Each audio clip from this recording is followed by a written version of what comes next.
Shalom ടിവിയുടെ എല്ലാ പ്രേക്ഷകർക്കും പുറപ്പാടിൻ്റെ പുതിയൊരു എപ്പിസോഡിലേക്ക് സ്വാഗതം. നാം ഇന്ന് പരിചയപ്പെടാൻ പോകുന്നത് 40 വർഷത്തോളമായി ദുബായിൽ പ്രവാസ ജീവിതം നയിച്ചു വരുന്ന, തൻ്റേതായ ബിസിനസ് സാമ്രാജ്യം കെട്ടിപ്പടുക്കുന്നതിൻ്റെ തിരക്കിലും തൻ്റെ വിശ്വാസവും തൻ്റെ മൂല്യങ്ങളും മുറുകെ പിടിച്ചുകൊണ്ട് ദേവാലയത്തിൻ്റെ കാര്യത്തിലും ശുശ്രൂഷയുടെ കാര്യത്തിലും സഭാകാര്യങ്ങളിലും വളരെയേറെ തൽപരനായി നിൽക്കുന്ന വർഗീസ് തോമസ് സാറിനെയാണ്. വർഗീസ് സാറിനെ പറ്റി പറയുമ്പോൾ നമ്മെ അതിശയപ്പെടുത്തുന്ന ഒരു കാര്യം, 40 പ്രാവശ്യത്തിൽ കൂടുതൽ ബൈബിൾ സമ്പൂർണ്ണമായി വായിച്ചു തീർത്ത ഒരു വ്യക്തിത്വമാണ് അദ്ദേഹം. അതുപോലെ തന്നെ ദൈവശാസ്ത്രത്തിൽ ബിരുദാനന്തര ബിരുദം കരസ്ഥമാക്കിയ ഒരു വ്യക്തി കൂടിയാണ്. ആ അർത്ഥത്തിൽ ബൈബിളിലെ ഓരോ സംഭവങ്ങളെയും അഥവാ ബൈബിളിലെ ഓരോ കഥാപാത്രങ്ങളെയും അടുത്തറിയുന്ന ഒരു വ്യക്തിയാണ് വർഗീസ് സാർ എന്ന് പറഞ്ഞു കഴിഞ്ഞാൽ അതൊരിക്കലും അതിശയോക്തിയാവില്ല. നമുക്ക് അദ്ദേഹത്തിൻ്റെ വാക്കുകളിൽ നിന്ന് തന്നെ അദ്ദേഹത്തിൻ്റെ ദൈവാനുഭവവും ബൈബിളിനെ പറ്റിയുള്ള ആഴമായിട്ടുള്ള അറിവും ചോദിച്ചറിയാം. വർഗീസ് സാർ, പുറപ്പാടിൻ്റെ എപ്പിസോഡിലേക്ക് സ്വാഗതം. ആദ്യമേ ചോദിച്ചുകൊള്ളട്ടെ, ബൈബിള് എത്ര തവണ വായിച്ചിട്ടുണ്ടാവും? ഇപ്പോൾ വായിച്ചുകൊണ്ടിരിക്കുന്നത് 44-ാമത്തെ പ്രാവശ്യമാണ്. ഓക്കെ, ഈ 44 പ്രാവശ്യം ബൈബിള് വായിക്കാൻ താങ്കൾക്ക് പ്രചോദനമായി നിന്നത് എന്താണ്? ഒന്ന് വിശദീകരിക്കാമോ? ബാല്യപ്രായത്തിൽ തന്നെ ബൈബിളിനോട് എനിക്ക് അമിതമായ താല്പര്യമുണ്ടായിരുന്നു, ആഗ്രഹമുണ്ടായിരുന്നു. വായിക്കും തോറും കൂടുതൽ വായിക്കാനുള്ള പ്രേരണ ലഭിച്ചുകൊണ്ടിരുന്നു.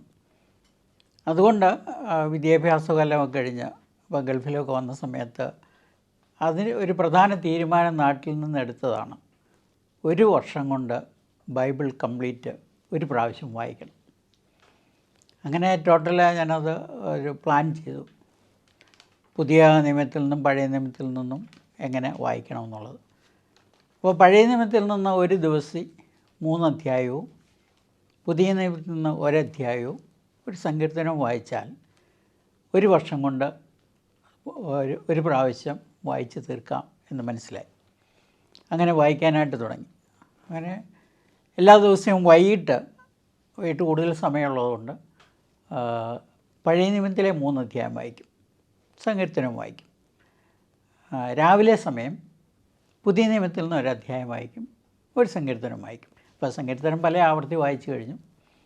എന്നാൽ പുതിയ നിയമം ഒരു 10 മാസം കൊണ്ട് തന്നെ കംപ്ലീറ്റ് ചെയ്യാം.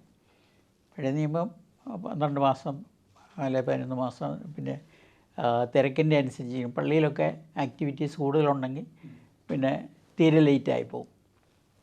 അല്ലെങ്കിൽ എല്ലാ ദിവസവും വൈകിട്ട് 3 അധ്യായം വായിച്ച് പ്രാർത്ഥിച്ചിട്ടാണ് കിടക്കുന്നത്. അതൊരു വളരെ സുഖകരമായൊരു അനുഭവമായിട്ട് തീർന്നു. ദൈവത്തോട് നമ്മൾ ചേർന്നിരിക്കുന്നത് പോലെ ഓരോ ദിവസവും ദൈവശബ്ദം ഈ വചനത്തിലൂടെ കേൾക്കാനായിട്ട് സാധിക്കുന്നു. അതിൻ്റെ ഒരു സൗന്ദര്യമുണ്ട്, അതിനൊരു സമാധാനമുണ്ട്, സന്തോഷമുണ്ട്. അത് ലോകത്തിനോ വേറൊന്നിനോ തരാൻ സാധിക്കാത്തതാണ്. അത് വീണ്ടും അതുകൊണ്ട് വായിച്ചുകൊണ്ടേയിരിക്കുന്നു. ഒരു വലിയൊരു അക്ഷയഖനിയാണ് ബൈബിൾ എന്ന് പറയുന്നത്. തീർച്ചയായിട്ടും ഓരോ വാക്യങ്ങളും വലിയ മുത്തുകളാണ്. അത് 10,000 പ്രസംഗം കേട്ടാൽ അതിനോട് തുല്യമാകത്തില്ല. അത് നമ്മൾ തന്നെ വായിച്ചതിലൂടെ യാത്ര ചെയ്യുമ്പോൾ അത് കിട്ടുന്നതായൊരു സന്തോഷം, സംതൃപ്തി. തീർച്ചയായിട്ടും. ഞാനിനി പ്രേക്ഷകർക്ക് വേണ്ടി ഒരു ചോദ്യം ചോദിക്കുകയാണ്. അതായത്, നാം ഇന്ന് ജീവിക്കുന്ന ഈ കാലഘട്ടം ജെറമ്യാ പ്രവാചകൻ്റെ കാലഘട്ടവുമായിട്ട് തുലനം ചെയ്യാൻ പറ്റുന്നതാണെന്ന് എനിക്ക് പലപ്പോഴും തോന്നിയിട്ടുണ്ട്. സാറിന് അതിനെപ്പറ്റിയുള്ള കാഴ്ചപ്പാട് എങ്ങനെയാണ്? യെരമ്യാ പ്രവാചകൻ്റെ പുസ്തകം തന്നെയല്ല, ബൈബിളിലെ എല്ലാ പുസ്തകവും ഏത് കാലഘട്ടത്തിലും പ്രസക്തമാണ്. എന്നാൽ യെരമ്യാ പ്രവാചകൻ്റെ പുസ്തകം നമ്മൾ വായിക്കുമ്പോൾ ബാബേൽ പ്രവാസത്തിലേക്ക് പോകുന്നതിന് മുമ്പാണ് യെരമ്യാ പ്രവാചകൻ തൻ്റെ പ്രവചന ശുശ്രൂഷ ആരംഭിക്കുന്നത്. പ്രവാചകനെ ബാല്യകാലത്തിൽ തന്നെ ദൈവം വിളിച്ച് വേർതിരിച്ച് ഒരു ശുശ്രൂഷയ്ക്കായിട്ട് നിയോഗിച്ചതാണ്. ഒരു സ്പെഷ്യൽ അപ്പോയിൻമെൻറ്റാണ്. യിരെമ്യാവിന് ദൈവം കൊടുക്കുന്ന വാഗ്ദത്തം എന്ന് പറഞ്ഞാൽ, നീ പ്രസംഗിക്കും, പക്ഷേ ജനം കേൾക്കയില്ല. പക്ഷേ നീ പ്രസംഗിച്ചുകൊണ്ടിരിക്കണം. അവർ നിന്നെ ഉപദ്രവിക്കും, പക്ഷേ നിന്നെ കീഴടക്കത്തില്ല. ഞാൻ നിൻ്റോട് കൂടെയുണ്ട്. അത് വലിയൊരു ധൈര്യമാണ്. അതുകൊണ്ട് പ്രതിസന്ധികളെ നേരിടാനായിട്ട് യിരെമ്യാവിന് സാധിച്ചു. എന്തുകൊണ്ടാണ് യിരെമ്യാവിൻ്റെ കാലം എന്ന് പറഞ്ഞാൽ BC 626 തൊട്ടാണ് പ്രവചനം ആരംഭിക്കുന്നത്. BC 587 വരെ പ്രവചിച്ചു. എപ്പോഴും പ്രവാചകൻ വീണ്ടും വീണ്ടും ഓർപ്പിക്കുന്ന ഒരേ ഒരു കാര്യമാണ്, ദൈവജനമേ, നിങ്ങളെ ഞാൻ സ്നേഹിക്കുന്നു. നിങ്ങൾ എൻ്റെ ജനമാണ്. ഞാൻ യഹോവയായ ദൈവമാണ്. ഞാൻ ആകാശത്തെയും ഭൂമിയെയും പ്രപഞ്ചത്തിലെ സകലത്തെയും സൃഷ്ടിച്ചത് ഞാനാണ്. ഞാൻ സർവശക്തനായ യഹോവയാണ്. നിങ്ങൾ എന്നെ വിട്ട് അന്യ ദൈവങ്ങളിലേക്ക് പോകരുത്. അപ്പോൾ എന്തുകൊണ്ടാണ് അന്യ ദൈവങ്ങളിലേക്ക് പോകരുത് എന്ന് പറയുന്നത്? ദൈവം അന്യ ദൈവങ്ങളിലേക്ക് പോകുമ്പോൾ അവരുടെ ആചാരങ്ങൾ അനുസരിക്കേണ്ടതായിട്ട് വരും. അപ്പോൾ യഹോവയായ ദൈവം വ്യക്തമായിട്ട് തൻ്റെ കൽപ്പനകൾ, പ്രമാണങ്ങൾ ഒരു മനുഷ്യൻ എങ്ങനെയായിരിക്കണമെന്ന് മരുഭൂ യാത്രയിൽ മോശയിൽ കൂടെ നൽകിയിട്ടുണ്ട്. മോശയ്ക്കാണല്ലോ ദൈവം ആദ്യം തന്നെ വെളിപ്പെടുത്തി കൊടുക്കുന്നത്. ഹോരേ പർവ്വതത്തിൽ ആടിനെ മേയ്ക്കുന്ന സമയത്ത് തീയിൽ പ്രത്യക്ഷനായിട്ട് പറയുകയാണ്, ഞാനാകുന്നവൻ ഞാനാകുന്നു, ഞാൻ നിന്നെ അയക്കുകയാണ്. എൻ്റെ ജനത്തിൻ്റെ കഷ്ടത ഞാൻ കണ്ടു, അവരുടെ നിലവിളി ഞാൻ കേട്ടു. നീ പോകണം, അവരെ വിടുവിക്കണം. അപ്പോൾ മോശയിൽ കൂടെ ദൈവം തന്നെ പരിചയപ്പെടുത്തുകയാണ്, വെളിപ്പെടുത്തുകയാണ്. മറ്റാരുമായിട്ട് പറയുന്ന പോലെയല്ല. മറ്റുള്ളവർക്ക് സ്വപ്നത്തിൽ കൂടെയോ അല്ലെങ്കിൽ അടയാളം കൂടെ ഉപമയിൽ കൂടെയൊക്കെ പറയുമ്പോൾ നേരിട്ട് ദൈവം ഒരു സ്നേഹിതനോട് സംസാരിക്കുന്നതായിട്ടാണ് നമ്മളവിടെ കാണുന്നത്. വീണ്ടും അത് ആവർത്തിച്ച് പറയുന്നുണ്ട്. മറ്റാരുമായിട്ട് സംസാരിച്ചതിലുപരിയായി ദൈവം മോശയോട് ഒരു സ്നേഹിതനോടെന്ന പോലെ സംസാരിക്കുന്നു. എന്തിനു വേണ്ടിയാണ് ഇതെല്ലാം ചെയ്തതെന്ന് വെച്ചാൽ, നമുക്ക് ടോട്ടൽ നോക്കുമ്പോൾ ദൈവം തനിക്ക് വേണ്ടി ഒരു ജനത്തെ ഒരുക്കുകയാണ്, ലോകത്തിന് മാതൃകയായിട്ട്. ആ ജനത്തിലൂടെ ദൈവത്തിൻ്റെ ഇഷ്ടം മനുഷ്യനെ അറിയിക്കുകയാണ്. ഇതാണ് എൻ്റെ ഇഷ്ടം, ഇതാണ് എൻ്റെ താല്പര്യം. അപ്പോൾ ന്യായവും നീതിയും പ്രവർത്തിക്കുന്ന ഒരു ജനം, സത്യസന്ധമായി ജീവിക്കുന്ന ഒരു ജനം, ദൈവത്തോട് ചേർന്ന് ആനന്ദിക്കുന്ന ഒരു ജനം, ഇതാണ് ദൈവത്തിൻ്റെ മനുഷ്യനെക്കുറിച്ചുള്ള സ്വപ്നം. അപ്പം ദൈവം സകലത്തിൻ്റെ സൃഷ്ടാവാണെങ്കിൽ ദൈവം ഓരോ മനുഷ്യനെയും സൃഷ്ടിച്ച് ഭൂമിയിലാക്കുമ്പോൾ അവനിൽ പ്രത്യേകമായ ഒരു ദൗത്യം ഏൽപ്പിച്ചാണ് വരുന്നത്. അപ്പോൾ ആ ദൗത്യം നിർവഹിക്കാനുള്ള എല്ലാ താലന്തുകളും അവനാദ്യം അവൻ്റെ ഒരു ഗർഭസ്ഥ ശിശുവായിരിക്കുമ്പോൾ തന്നെ നൽകുന്നതായിട്ടാണ് കാണുന്നത്. അതുകൊണ്ടാണല്ലോ നമ്മൾ ഈ ലോകത്തിലേക്ക് പോകുമ്പോൾ ഇത്രയും വൈവിധ്യമായ ഒരു ലോകമാണ്. ഒരാളെപ്പോലെ വേറൊരാളില്ല, അതുല്യരാണ്.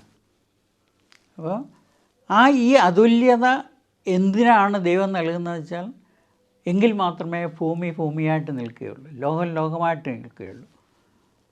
അതിൽ കർഷകർ വേണം, കർഷക തൊഴിലാളികൾ വേണം, ഇടയന്മാർ വേണം, പ്രവാചകന്മാർ വേണം, രാജാക്കന്മാർ വേണം, പുരോഹിതന്മാർ വേണം. എല്ലാം കൂടെ ചേരുമ്പോഴാണ് ലോകം ലോകമാകുന്നത്. ആർക്കും എല്ലാവരും ഡോക്ടറായി കഴിഞ്ഞാൽ ആഹാരം എവിടെ നിന്ന് കിട്ടും? അപ്പോൾ അത്ര വൈദഗ്ധ്യമായിട്ട് ആണ്, വളരെ അതിവിദഗ്ധമായിട്ട് യുണീക്കായിട്ട് ഉള്ളതാണ് നമ്മുടെ മനുഷ്യ സൃഷ്ടി തന്നെ. എല്ലാം യുണീക്കാണ്.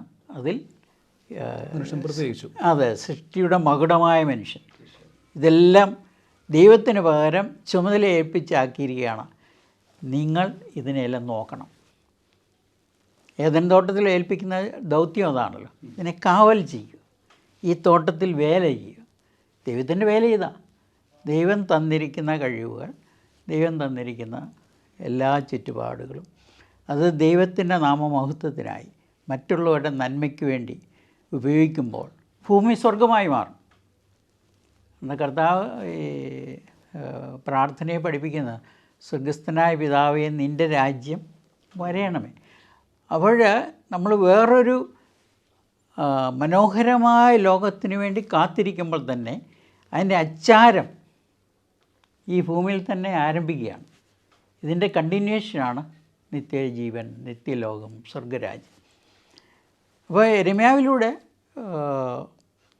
ദൈവം ആഗ്രഹിക്കുന്നത് തന്നെ വിട്ട് ദൂരെ ദൂരെ പോകുന്ന ജനത്തോട് സംസാരിക്കണം, നിങ്ങൾ മടങ്ങി വരുവീൻ.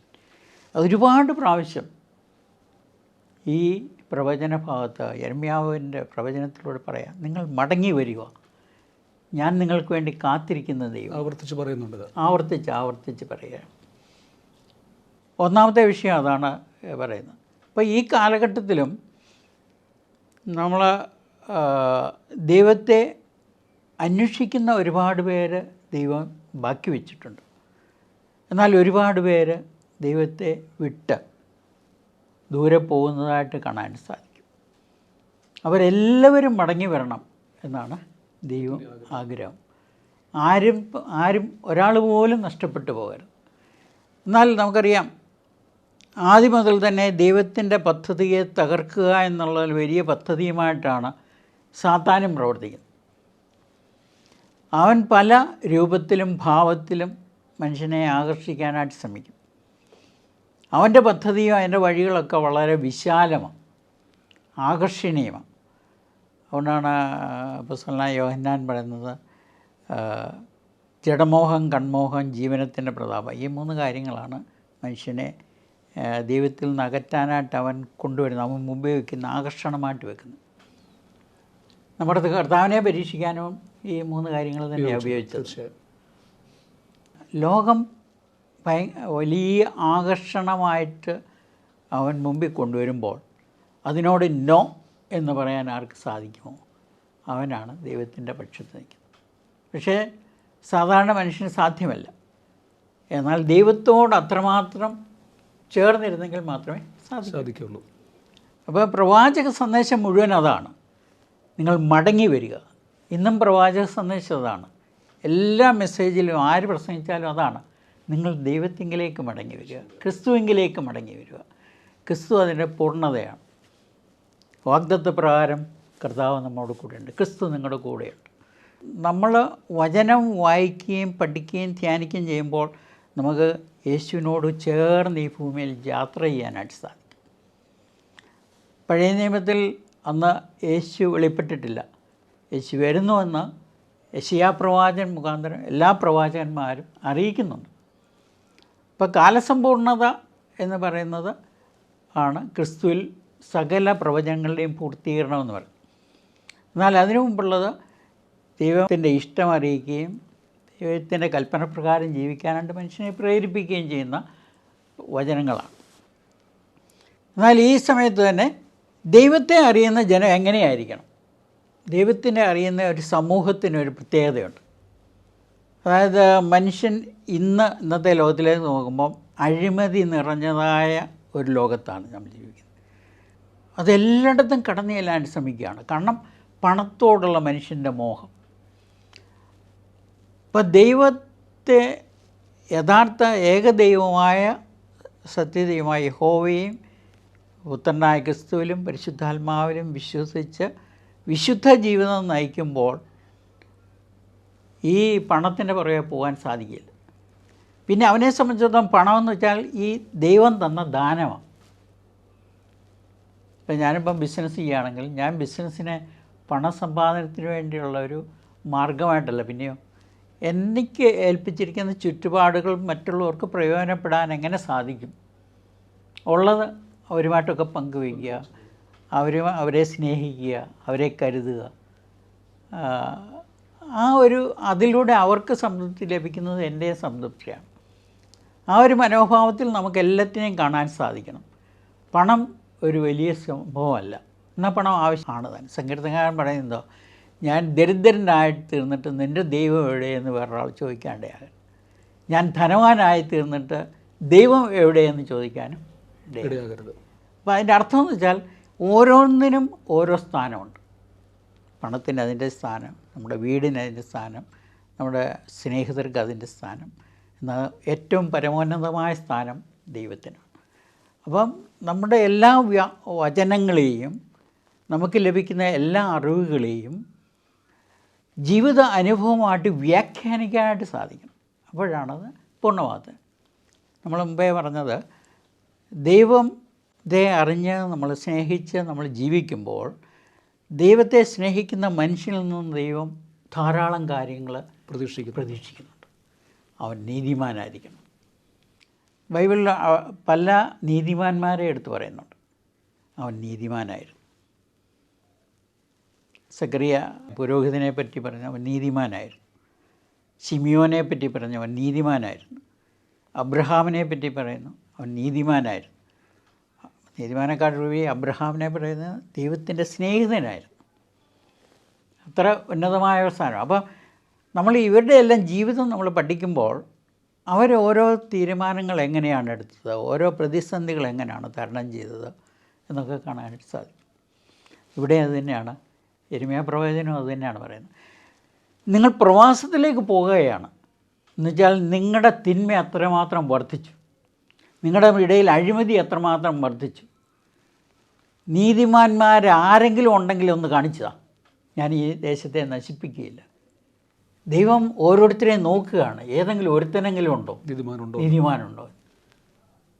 അങ്ങനെ ഒരാളെയെങ്കിലും ഉണ്ടെങ്കിൽ ഞാൻ നശിപ്പിക്കത്തില്ല, അല്ലെങ്കിൽ തീർച്ചയായിട്ടും ഞാൻ നശിപ്പിക്കും.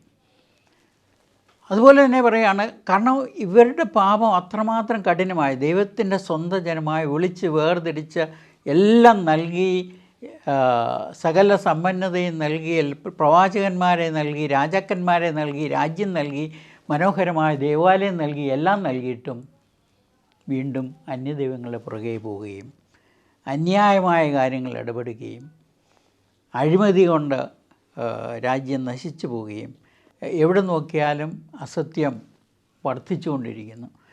അപ്പോൾ ദൈവം, നീതിമാനായ ദൈവം ഇതിന് സഹിക്കാൻ പറ്റത്തില്ല. എന്നാൽ വീണ്ടും വീണ്ടും ദൈവം കരുണ കാണിച്ചുകൊണ്ടിരിക്കുകയാണ്. അപ്പോൾ ദൈവത്തിൻ്റെ കരുണ ദൈവത്തിൻ്റെ ബലഹീനതയായിട്ട് നമ്മൾ ഒരിക്കലും കാണാൻ പാടില്ല.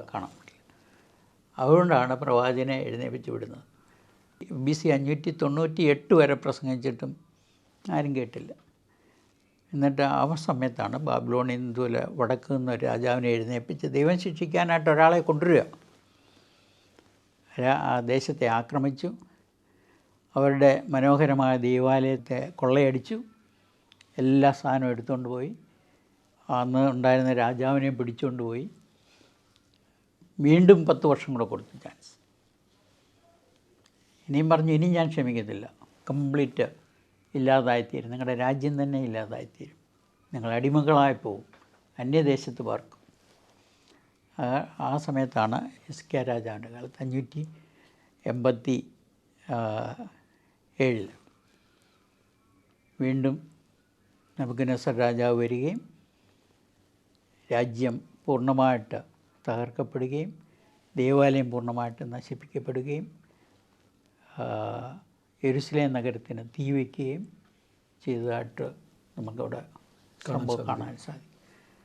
അതുകൊണ്ട് പല പ്രാവശ്യം, ഒരുപാട് പ്രാവശ്യം, വർഷങ്ങളായിട്ട്, അതായത് 626 തൊട്ട് ഏകദേശം 22 വർഷം ആദ്യം പ്രസംഗിച്ചു, പിന്നെയും 10 വർഷം പ്രസംഗിച്ചിട്ടും ആദ്യത്തെ ശിക്ഷ കൊടുത്തിട്ടും മനസ്സാന്തരപ്പെടാത്ത ഒരു ജനതയായിട്ടാണ് നമ്മളവിടെ കാണുന്നത്. അതുകൊണ്ട് അടുത്ത 70 വർഷം അവർ പ്രവാചകൻ പറഞ്ഞ പോലെ ബാബിലോണിൽ പ്രവാസികളായി പാർത്തു. എല്ലാം സ്വന്തം ദേശം വിട്ടു പോകേണ്ടി വന്നു. അടിമകളായി കുറച്ച് പേര് പിടിക്കപ്പെട്ടു, അനേകർ കൊല്ലപ്പെട്ടു, നഗരം ഇല്ലാതായിത്തീർന്നു. അവിടുന്ന് കുറച്ച് പേർ ഓടി ഈജിപ്തിൽ പോയി. അവിടെ ചെന്ന ജനവും യിരെമ്യാവിനെ കൂടെ കൊണ്ടുപോയി. ബാബേൽ രാജ യിരെമ്യാവിനെ കൊണ്ടുപോയില്ല. കാരണം പ്രവാചകനോട് പറഞ്ഞു, നിനക്ക് ഞങ്ങളോട് വരണമെങ്കിൽ വരാം, അല്ല നീ ഇവിടെ താമസിച്ചു, അത് നിൻ്റെ സ്വാതന്ത്ര്യം. കാരണം യിരെമ്യാവിനെ പറ്റി ബാബേൽ രാജാവ് കേട്ടിട്ടുണ്ട്, അറിഞ്ഞിട്ടുണ്ട്. അതുകൊണ്ടാണ് എന്നാൽ അവരെ ഈജിപ്തിൽ കൊണ്ടുപോയി അവിടെ വെച്ച് ഈ വീണ്ടും അവരുടെ തിന്മ തന്നെ പ്രവർത്തിച്ചുകൊണ്ട് ആകാശരാജ്ഞിക്ക് ബലിയർപ്പണം ചെയ്തും വീണ്ടും വീണ്ടും ദൈവത്തെ കോപിക്കും. തിന്മയിലേക്ക് വീണ്ടും വീണ്ടും പൊയ്ക്കൊണ്ട് അതുകൊണ്ട് ഈജിപ്തിൽ പോയവരാരും മടങ്ങി വന്നില്ലെന്ന്. എന്നാൽ ബാബേലിലേക്ക് പോയവർക്ക് വീണ്ടും പ്രതീക്ഷ കൊടുക്കുന്നുണ്ട്. നിങ്ങളുടെ ദേശത്തേക്ക് നിങ്ങളെ ഞാൻ കൊണ്ടുവരും, മടക്കി കൊണ്ടുവരും.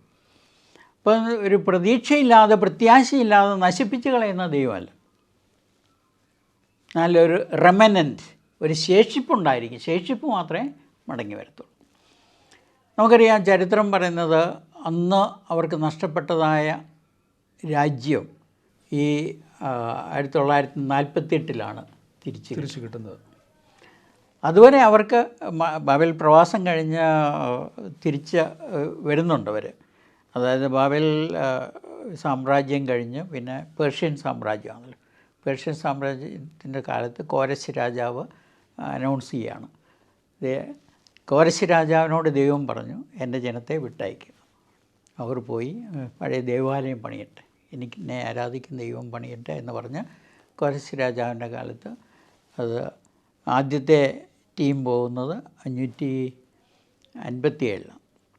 ഏതായാലും ദേവാലയത്തിൻ്റെ പണി യിരെമ്യാ പ്രവാചകൻ മുഖാന്തരം പറഞ്ഞതുപോലെ തന്നെ 517 പൂർത്തീകരിക്കുന്നു. വീണ്ടും ആരാധന തുടങ്ങുന്നു. പക്ഷെങ്കിൽ അധികാരത്തിനുള്ള വിദേശ ആധിപത്യത്തിൻ്റെ കീഴിലാണ് അന്ന് തൊട്ട് 1948 വരെ. കർത്താവിൻ്റെ ജനനത്തെങ്കിലൊക്കെ റോമാൻ സാമ്രാജ്യത്തിൻ്റെ കീഴിലായിരുന്നു. അതിന് മുമ്പ് അലക്സാണ്ടർ ചക്രവർത്തി ആയിരുന്നു കീഴടക്കി, അവരുടെ കയ്യിലായിരുന്നു. പിന്നെ അസീറിയൻസ്, ഇങ്ങനെ പലരും ഇങ്ങനെ ഭരിച്ചുകൊണ്ടിരുന്നു. കുറച്ച് നാൾ ഈജിപ്തിൻ്റെ കീഴിലായിരുന്നു. ചരിത്രം നമ്മൾ പഠിക്കുമ്പോൾ വളരെ ഭംഗിയായിട്ട് നമുക്ക് കാണാൻ സാധിക്കും. എന്നുവെച്ചാൽ ഒരു ഉപശാന്തി ഇല്ലാതെ വണ്ണം തകർന്നു പോയി. പിന്നീട് കർത്താവിൻ്റെ ക്രൂശമരണത്തിന് ശേഷം AD 71 വീണ്ടും ദേവാലയം തകർക്കപ്പെടുകയും ലോകത്തിൻ്റെ എല്ലാ ഭാഗത്തും ചിതറിക്കപ്പെടുകയും ചെയ്തു. AD 135 ഒറ്റ ഒരു യഹൂദൻ പോലും ഇവിടെ കയറരുതെന്ന് പറഞ്ഞ് റോമൻ സാമ്രാജ്യം കൽപ്പന പുറപ്പെടുവിച്ചു. അതിനുശേഷം ഇപ്പോഴാണ് തിരിച്ചു വരാൻ സാധിച്ചത്. അപ്പോൾ ഇതെല്ലാം നമുക്ക് മുന്നറിയിപ്പുകളാണ്. അതായത് അവർക്കെന്ത് സംഭവിച്ചോ ആർക്കും സംഭവിക്കാം. ദൈവത്തിൻ്റെ ജനം ദൈവത്തെ അറിയണം. ദൈവത്തെ അറിയുമ്പോൾ അവർ നീതിമാന്മാരായിരിക്കണം, സത്യസന്ധരായിരിക്കണം, നേരായ വഴിയിൽ കൂടെ നടക്കണം, ദൈവസ്നേഹം പ്രസംഗിക്കുകയും ദൈവസ്നേഹം നൽകുകയും ചെയ്യണം, ദൈവത്തിൻ്റെ കൽപ്പനകളെ പ്രമാണിക്കണം. എൻ്റെ ദൈവമായ യഹോവയെ പൂർണ്ണ ഹൃദയത്തോടും പൂർണ്ണ മനസ്സോടും പൂർണ്ണ ആത്മാവോടും പൂർണ്ണ ശക്തിയോടും കൂടെ. കർത്താവിനോട് ചെന്ന് ചോദിക്കുമ്പോൾ അത് തന്നെ നിങ്ങളത് ചെയ്താൽ മതി. അതായത് അതിനകത്തൊരു പൂർണ്ണതയുണ്ടായിരിക്കണം. അതാണ് ഇന്നത്തെ കാലത്തും അത് വളരെ പ്രസക്തമാണ്. കാരണം നമ്മൾ വീണ്ടും വീണ്ടും വീണ്ടും സത്യത്തിലേക്കും നീതിയിലേക്കും ധർമ്മത്തിലേക്കും വളരുക എന്നാണ് ദൈവം ആഗ്രഹിക്കുന്നത്. അത് കുറയുക, അതിന് പകരം ഇപ്പോൾ കൂടിക്കൊണ്ടിരിക്കുന്നു. അപ്പോൾ യിരെമ്യാവിൻ്റെ കാലത്തും ഏകദേശം നമുക്കിതുപോലെ കാണാനായിട്ട് സാധിക്കും. ഒരു മനുഷ്യൻ പോലും ഇത്രയും നാളത്തെ പ്രസംഗം കേട്ടിട്ട് യിരെമ്യാവ് പറഞ്ഞ പോലെ മാനസാന്തരപ്പെട്ട് തിരിച്ചു വന്നില്ല. അതുകൊണ്ട് യിരെമ്യാവിനോട് ദൈവം പറയുന്നത്, നീ ഇവർക്ക് വേണ്ടി എന്നോട് പ്രാർത്ഥിക്കുക പോലും ചെയ്യരുതെന്ന്. കാരണം നിൻ്റെ പ്രാർത്ഥിച്ചാലും ഞാൻ കേൾക്കത്തില്ല.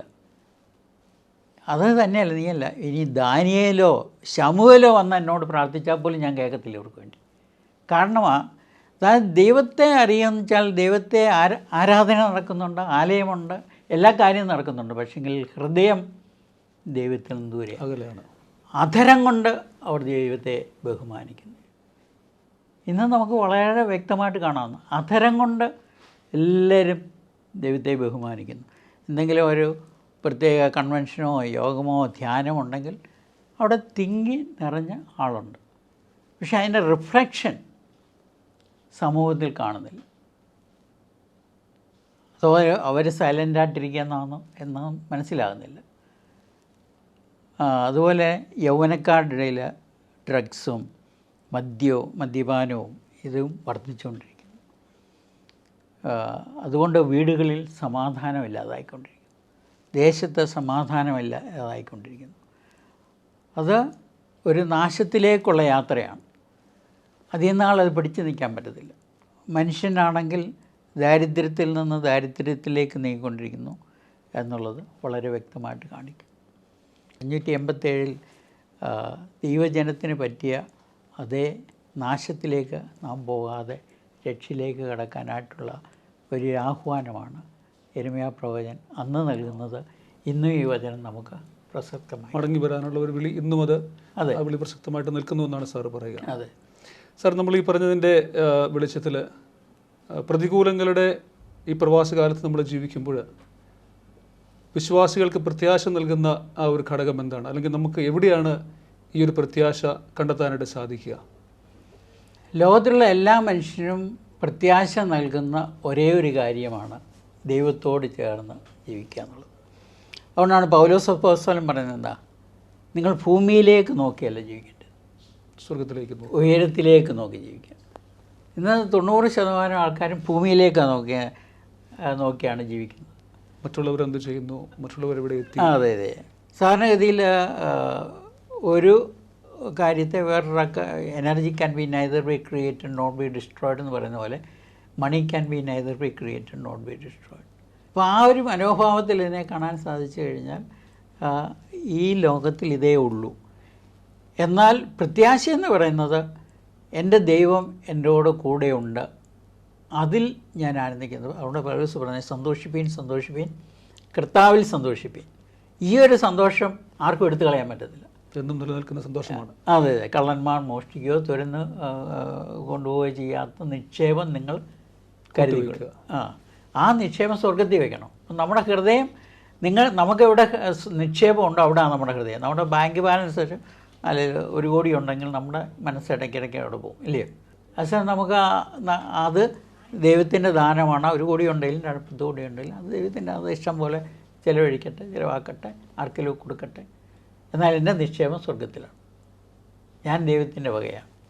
അതായിരിക്കണം പ്രത്യാശ. ബാക്കിയുള്ളത് ഭൂമിയിലുള്ളതെല്ലാം അഴിഞ്ഞു പോകും, എല്ലാം ഉപയോഗം കൊണ്ട് തീർന്നു പോകുന്നു. എത്ര മനോഹരമായ കാർ വാങ്ങിച്ചാലും എത്ര വലിയ കാർ വാങ്ങിച്ചാലും ഉപയോഗം കൊണ്ട് ഇല്ലാതായിത്തീരും. 15 വർഷം അല്ലെങ്കിൽ 20 വർഷം കഴിയുമ്പോൾ അത് പോയി. എത്ര മനോഹരമായ വീട് വെച്ചാലും ഒരു 50 വർഷം കഴിയുമ്പോൾ അടുത്ത തലമുറ വേണം ഇത് കൊള്ളത്തില്ല, പഴയതാണ്, പുതിയത് വെക്കും.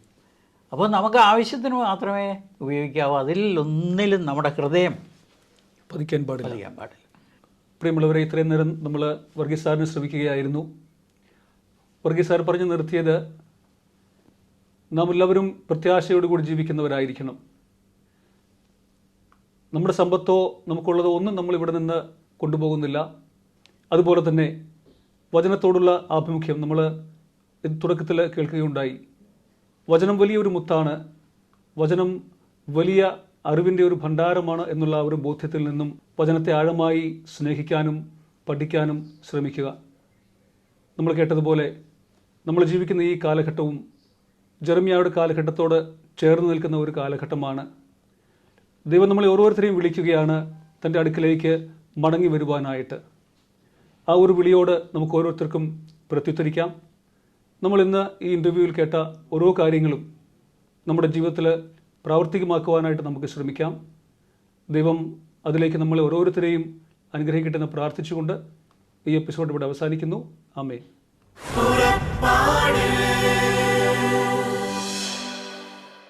ഈ പ്രോഗ്രാമിനെ കുറിച്ചുള്ള നിങ്ങളുടെ വിലയേറിയ അഭിപ്രായങ്ങളും നിർദ്ദേശങ്ങളും ഇമെയിലിലൂടെ ഞങ്ങളെ അറിയിക്കുക. പുറപ്പാട്.UAE@gmail.com